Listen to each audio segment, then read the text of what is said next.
یہ فیصلہ بھی بھٹو صاحب کی پھانسی کے فیصلے کے کٹہرے میں ہی کھڑا ہوگا. لیکن ایسے صاحب یہ بڑی زیادتی ہے کہ ایک فیصلہ اگر آپ کے حق میں آ جائے تو آپ یہ کہتے ہیں کہ عدالتوں نے اچھا فیصلہ کیا اور ویل ڈن، اور جب آپ کے خلاف آ جائے تو آپ یہ کہتے ہیں بغض سے بھرے ہوئے ججز. ایسی بات قطعاً نہیں ہے. یہ ٹھیک نہیں ہے. ایسی قطعاً بات نہیں ہے. میں سمجھتا ہوں کہ عدلیہ میں ایسے جج ہیں جو آج بھی آئین اور قانون کے مطابق فیصلہ دیتے ہیں، وہ دباؤ کو تسلیم کرنے سے انکار کرتے ہیں، اور ہماری خواہش ہے کہ پوری کی پوری عدالتی جو نظام ہے اس کی مضبوطی کے ذریعے ہمیں یہ احساس تحفظ تو پھر ہونا چاہیے. آپ سر یہ لا کے لیے ریفارمز کر رہی ہے گورنمنٹ، آپ وہ جوڈیشل ریفارمز کر رہی ہے گورنمنٹ. سر گورنمنٹ کے ساتھ بیٹھے آپ جوڈیشل دیکھیے، اگر کوئی ایسی جوڈیشل ریفارم ہوگی جس کا مقصد یہ ہوگا کہ ان عدالتوں کو حکومت کے ماتحت کرنا ہے تو ہم اس کا ساتھ تو نہیں دے سکتے، لیکن کوئی بھی ایسی ریفارم جس کا مقصد اس عدالتی نظام کو مزید توانا کرنا ہے، آزاد کرنا ہے، اس کا ہم ضرور ساتھ دیں گے. اچھا سر، یہ آصف علی زرداری صاحب نے آج اعتراض کیا. انہوں نے کہا جی کہ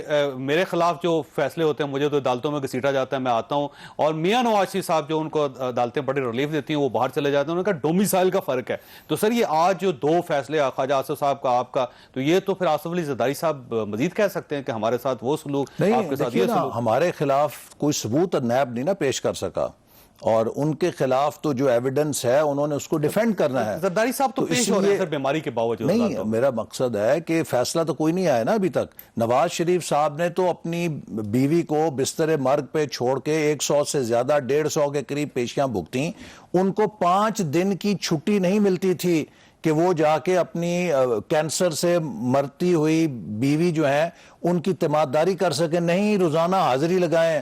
ان کا اگر ڈومیسائل مضبوط ہوتا تو وہ 5 دن کی چھٹی لے کر چلے جاتے. مضبوط ڈومیسائل کا کوئی فائدہ نہیں ہوا.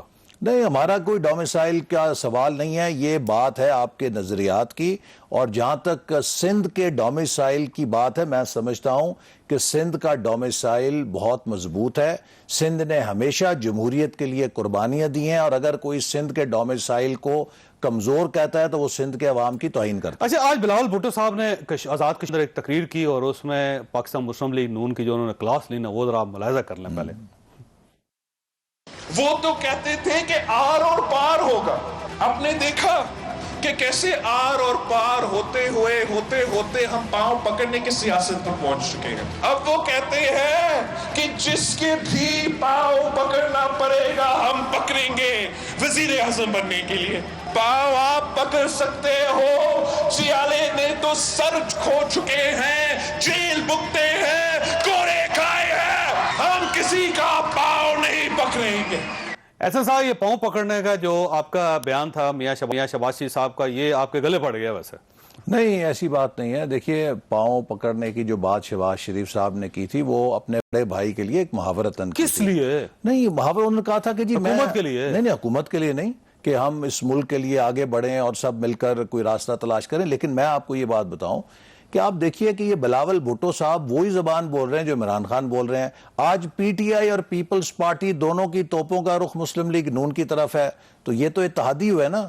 یہ تو پھر آپس میں آنے والے وقت کے اتحادی ہیں، اور ہم انشاءاللہ ان دونوں کا مقابلہ کریں گے. جب پی ڈی ایم میں دونوں تھے سر، اس وقت تو بڑے بہن بھائی تھے آپ، بھائی بھی تھے اور بہن بھائی بھی تھے، اور آپ گڑی خدا بخش بھی چلی گئی مریم صاحبہ، اور اس کے بعد ہر سٹیج کے اوپر آپ شیئر کرتے رہے ایک دوسرے کے ساتھ. اس کا مطلب یہ ہوا کہ کہیں نہ کہیں آپ سے غلطی ہوئی ہے؟ نہیں، ہم سے کوئی غلطی نہیں ہوئی ہے. ہم نے ہمیشہ کوشش یہ کی ہے کہ اپوزیشن کو ساتھ لے کے چلیں اور اپوزیشن کی طاقت کمزور نہ ہو. دیکھیے، 6 مہینے کی پی ڈی ایم کی جدوجہد جب پی ٹی آئی کے ڈی میں ہم پہنچے گول کرنے کے لیے تو پیپلز پارٹی نے ٹائم آؤٹ لے لیا. اب پتہ نہیں ان کو باہر گیلری سے کس نے اشارہ دیا کہ آپ ٹائم آؤٹ لے لیں اور پی ڈی ایم کو چھوڑ دیں. آپ کے ساتھ دھوکا ہو گیا پھر اس کا مطلب؟ بالکل. اس وقت ایک ایسے ٹائم پہ جب اتنی بڑی جدوجہد اپنے منطقی انجام کے قریب پہنچ گئی تھی، اگر 26 مارچ کو ہم لانگ مارچ کر کے استعفے دے دیتے تو چند ہفتوں کے اندر یہ حکومت گر جانی تھی، یہ سسٹم گر جانا تھا. اور پیپلز پارٹی نے پی ڈی ایم کا فیصلہ نہ مان کے 9 جماعتیں ایک طرف تھیں، اکیلے انہوں نے ویٹو کیا تو انہوں نے میں سمجھتا ہوں کہ اس حکومت کو بیل آؤٹ پیکج دیا. ویسے آج بھی وہ کہہ رہے ہیں کہ آج بھی آپ ہمارے ساتھ شامل ہو جائیں یا ہمیں اپنے ساتھ شامل کر لیں, ہم پنجاب کی گورنمنٹ گرا دیتے ہیں, وفاق کی گورنمنٹ گرا دیتے ہیں. بتائیں نا وہ کس طرح گرا سکتے ہیں پنجاب کی حکومت. یہ تو پھر انہیں بیل آؤٹ دینا چاہتے ہیں, ایک ناکام تحریک عدم اعتماد کے ذریعے عثمان بزدار کو مزید مضبوط کرنا چاہتے ہیں. تو اس کا مطلب یہ ہوا کہ آپ کا خیال یہ ہے کہ پیپلز پارٹی ملی ہوئی گورنمنٹ کے ساتھ؟ یہ تو وقت بتائے گا اور جو عمل ہے اس سے پتہ چلے گا.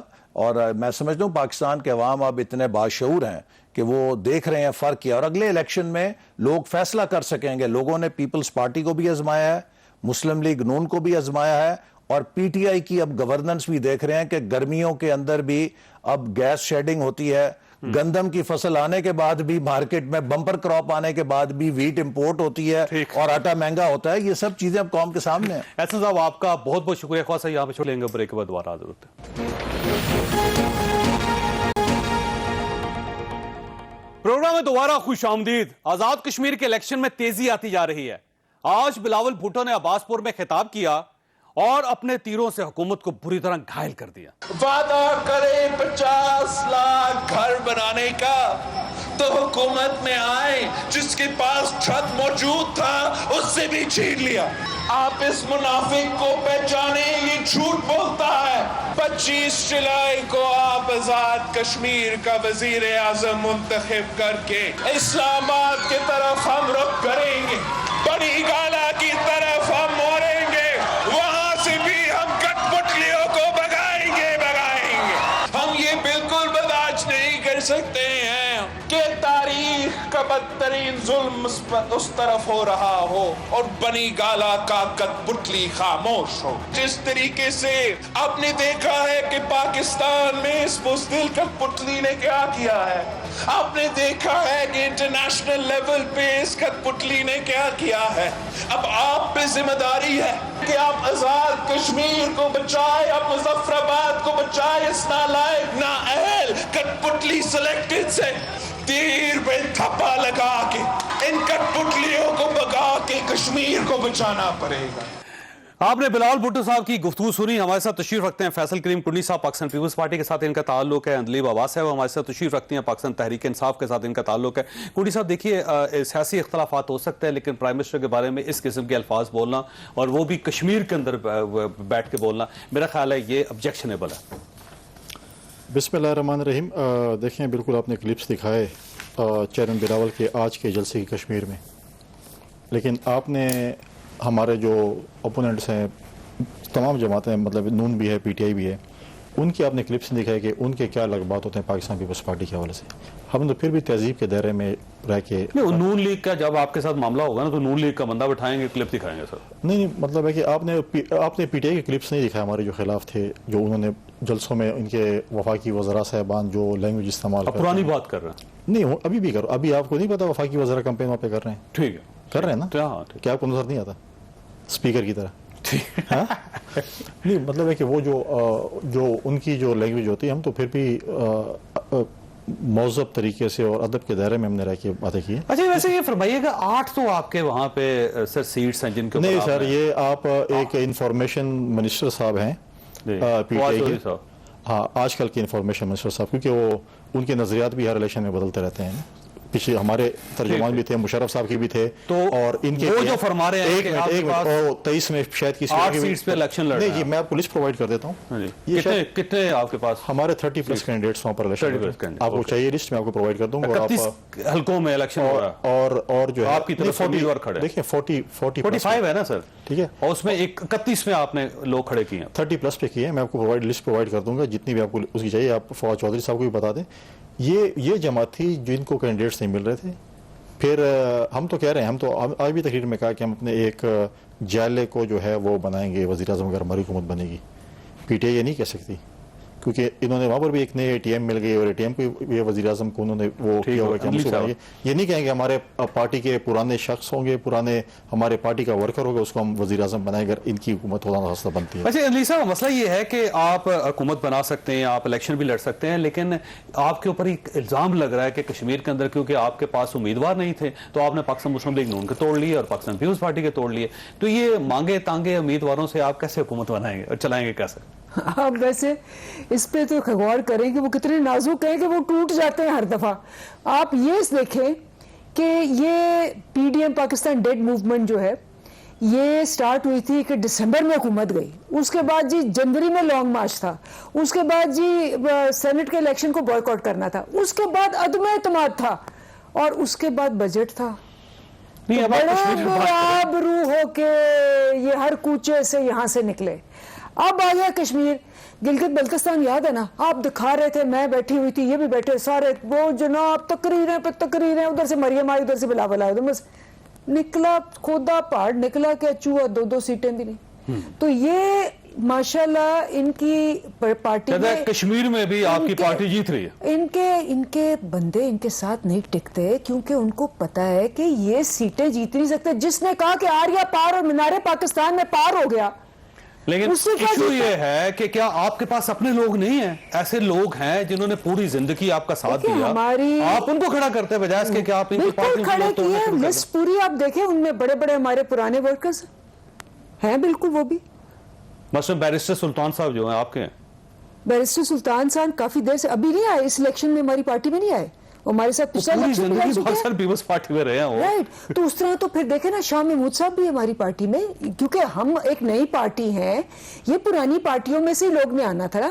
اب آپ یہاں سے چلے جائیں گے اگر اے آر وائی میں, یا اے آر وائی سے لوگ یہاں آ جاتے ہیں, تو یہ تو ہوتا ہے. یہ تو ایک مثلا بزنس ایسوسیشن ہے نا جی, آپ پارٹی ہیں, آپ نظریہ ہیں, اور اگر نظریے کو فیڈنگ کے لیے دوسری پارٹیوں کے لوگوں کی ضرورت ہوئی تو نظریہ کلیئر ہو گیا نا. پھر آپ کہہ رہے ہیں کہ جمہوریت میں امریت کی طرح صرف ایک ہی پارٹی ہونی چاہیے تاکہ نہ شفٹ ہو سکے, جب آپ کے پاس چوائس ہے جمہوریت میں. نہیں, آپ اپنے لوگ ڈیولپ نہیں کر پا رہے, اس کا مطلب یہ ہوا پھر ہمارے لوگ پوری لسٹ میں ہمارے لوگ ہیں, اگر 2-3 لوگ پرانے ہیں یا کسی اور پارٹی سے ہیں تو دیکھیں پاکستان مسلم لیگ نون کے وزراء ہیں, ان کو آپ نے توڑ کے اپنے ساتھ شامل کر لیا. نہیں سر, وہ ٹوٹے ہیں. ایسے لوگ جو اپنی پارٹی کے نہیں ہو سکے وہ آپ کے کیسے ہوں گے, مجھے یہ بتائیں. مجھے ایک بات بتائیں کہ یہ ان کے ساتھ اگر ان کو اپنا فیوچر نظر نہیں آتا اور وہ سمجھتے ہیں کہ یہ پٹ گئے ہوئے ہیں, کل آپ کے ساتھ بھی فیوچر نظر نہیں آئے گا ان کو, تو نہ چلے جائیں گے پھر 100 بسم اللہ جائیں, 100 دفعہ جائیں. اس کا مطلب کوئی جو بھی آئے گا آپ کی جگہ بیٹھے گا, وہ دوسری پارٹیوں سے لوگ توڑے, اپنی گورنمنٹ بنائے, 5 سال گزارے, اس کے بعد پھر ان لوگوں کو اللہ کے حوالے کر کے گھر چلا جائے. ہم نہیں توڑیں, جو پاورفل پارٹی ہوتی ہے اس کے پاس لوگ ٹوٹ کے آتے ہیں, یہ پرنسپل ہوتا ہے. تو آپ اپنے لوگوں کو ہولڈ کیوں نہیں کرتے ویسے؟ آپ اتنے کمزور لوگ اب رکھے ہوئے ہیں کہ جدھر ہوا چلتی ہے اتنا زبردست کنڈی صاحب ادھر چلے جاتے ہیں. یہ ہوا کے ساتھ چلنے والے لوگ آپ کی پارٹی میں کیوں ہیں؟ سادگی مر نہ جاؤں, کیا چیز ہے, مجھے اتنا وہ نہیں ہے شعر و شاعری کا, آپ کو بس سادگی پہ مرنا جاؤں, یہ چیز ہوتی ہے نا. تو مطلب ہے کہ دیکھیں ہم تو نہیں, دیکھیں یہ اس ملک کا المیہ ہے, ٹھیک ہے, کہ اب جو لوگ ان کو آج ڈیفینڈ کر رہے ہیں وہ کل مشرف صاحب کو بھی کر رہے تھے, ہم کو کر رہے تھے, ان کو بھی کر رہے ہیں, اور آنے والے وقت میں وہ شاید ان کے ساتھ اس کرسی پہ بیٹھے ہوں, ان کو برا بلا کہہ رہے ہیں کہ ہم تو 5 سال آپ کو بہت سمجھایا تھا, آپ نہیں سمجھے, یہ غلط کام آپ نے کیے تھے, ہم تو یہ کہہ رہے تھے یہ کرو, اور پھر یہ لوگ کہیں گے نہیں آپ لوگ تو بڑے وہ یہ ہو وہ آپ ہمیں چھوڑ کے چلے گئے. وقت آئے گا, وقت دیکھیں پالیٹکس میں ایک لمبی گیم ہوتی ہے, یہ چیزیں آتی رہتی ہیں. آج جو ان کے فرنٹ لائنرز ہیں, جیسے انہوں نے نام لیے 2-3, ایسے ان کے پاس 10-15 کی لسٹ ہے, ٹھیک ہے, جو ان کو آج اتنے طریقے سے ڈیفینڈ کریں کہ آپ سوچ بھی نہیں سکتے ہیں. کہ مطلب ہے کہ کیا کچھ نہیں ہوگا, میں نے بریک 2023 کے انتظار ہے یا اس سے پہلے الیکشن ہو جائے اس کے انتظار ہے. میں نے بریک لینی ہے, سوال پھر وہی ہے کہ آپ 2023 پہ آپ نے امیدیں لگا دی. چھوٹی سی بریک, اور بریک کے بعد دوبارہ حضرت.